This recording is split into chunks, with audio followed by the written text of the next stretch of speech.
East is buying precious metals. They're buying them from someone.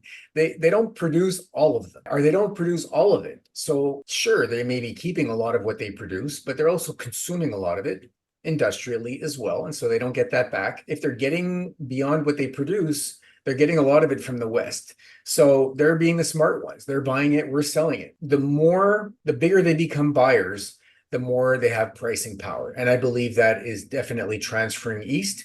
So if their spot prices are considerably above ours and the volumes are shifting towards the east, we do need to pay attention because I think that that's going to eventually be reflected in our spot prices as well. The global precious metals market size was $306.44 billion in 2023. The market is projected to grow from $323.71 billion in 2024 to $501.09 billion by 2032 at a CAGR of 5.6% during the forecast period. PeterKrauth, the author of the best-selling book The Great Silver Bull, predicts an impending silver squeeze, which he believes will cause a massive spike in silver prices. He predicts this squeeze will lead to a near-total depletion of above-ground silver inventories within 12 to 24 months. However, another senior commodity analyst at TD Securities, Ghali, said markets have misjudged just how much silver is available, and this depleted reserve will squeeze prices higher. For many years, market participants could safely assume that the behemoth stockpile of above-ground silver would be sufficiently large to satisfy any reasonable scale of demand growth. Ghali said, "Today, we believe this assumption could potentially be challenged within the next 12 to 24 months. According to the World Gold Council, WGC, central banks accrued 290 tons of gold during January to March 2024, a record for the first quarter. The central banks of China, India, and Turkey were among the leading buyers. Central bank demand is projected to remain robust in 2024. PeterKrauth recently appeared in an interview on the Daily Gold channel with Jordan Roy Byrne. Before we continue to delve into this discussion, please subscribe to our channel and activate the bell icon for timely updates. They said 12 to 24 months before the game is over, and there's no more silver to drain from these secondary inventories, and that's it. It's over. Someone is going to, buy a long futures contract, stand for delivery, go to an ETF where they hold the units and say, I want delivery. And someone's going to say, I'm sorry, force majeure. Here you go. I'm going to pay you out in cash. And that's it. And then that contract holder is going to scream and say, no, I don't want the cash. I want the silver. I need the silver. And then we're going to hear about it. It's going to make front page news. It's going to make headlines, and we're off to the races. So that's what I think is going on. You're starting to see some hoarding going on in the East because they are getting concerned about having access to silver supplies. I would imagine there's some of that going on, but for sure there's a lot of what you mentioned, which is the fact that it follows gold. It's clear that because the US weaponized the dollar, central banks around the world are buying gold, and that has a secondary effect on silver. It's pushing up silver as a bit of FOMO.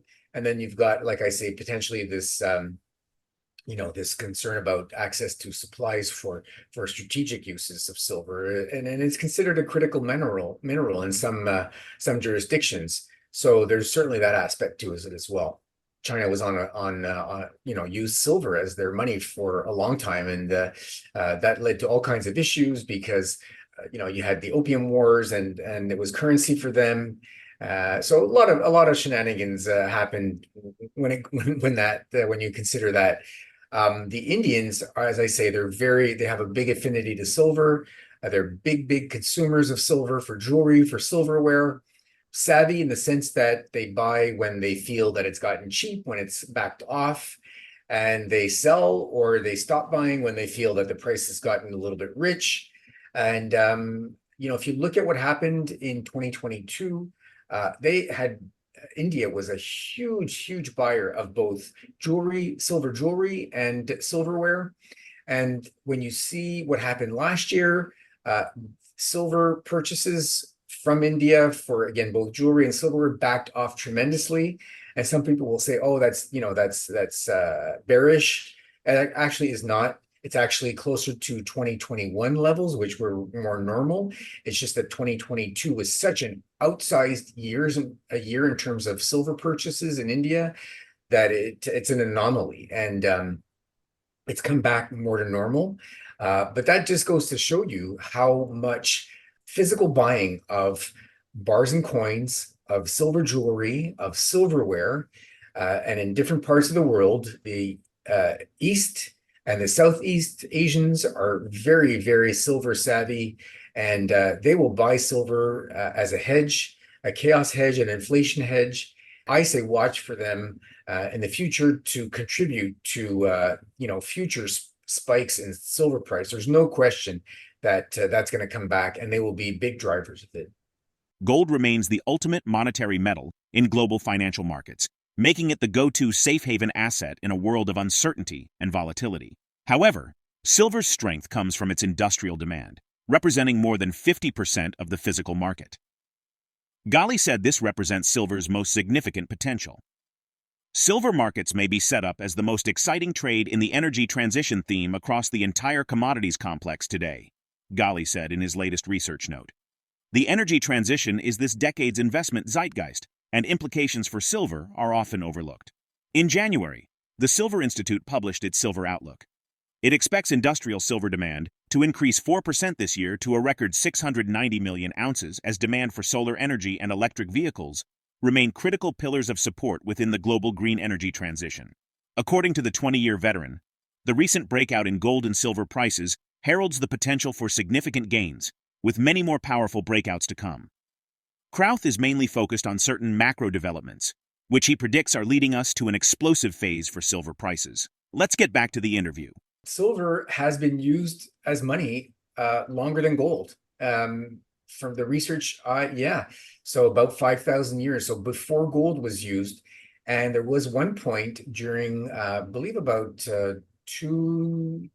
or maybe 3,000 years ago, there was at one point in Egypt where silver was valued equal to gold. It was difficult enough for the Egyptians to find silver that they valued it at the same level as they did gold. For that reason, the research that I've gathered says that over history, because silver has been used as money for a longer time than gold, and because has a lower value per weight, has been used in more sort of daily transactions, and because of that, has represented more transactions on a volume and on a value basis over history than gold has. So it's been more common money basically than gold has throughout history. So it's been true everyday money for the longest time. And one sort of last point on that is that, we're really in an experiment. It's only since say 50 or 100 years that we're on a true fiat global standard. That has not really happened ever before.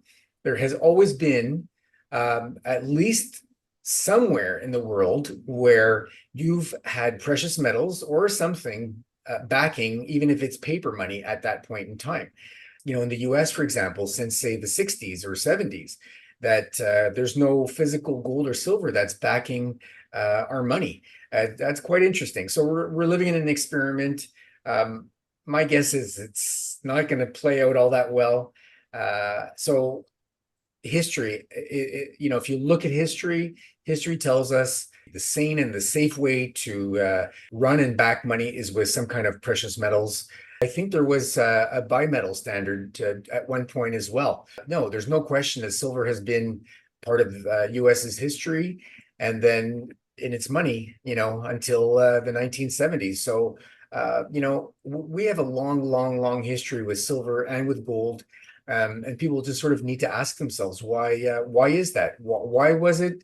And why? And, think about the fact that during the 1800s, when you had most of the world on a gold standard, I'm not saying it was perfect, nothing is, but there were much fewer conflicts, they were much shorter, and they were a lot less bloody.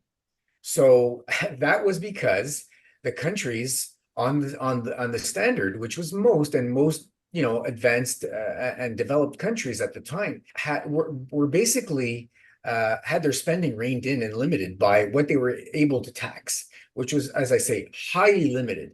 So there was no appetite within their citizenry to go out and have long and drawn out wars against others, because that had to be funded somehow. So that made for much better peace, and a much healthier and a very rapidly growing standard of living. So as I say, we really should look back on that, and there's a tremendous amount to be understood and to be learned.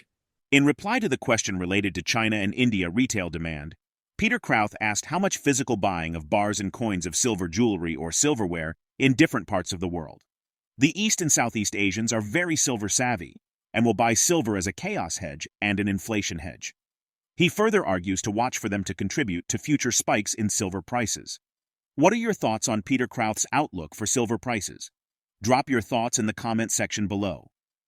If you find this video informative, remember to support our channel and turn on notifications to stay informed about our latest videos. See you in the following video.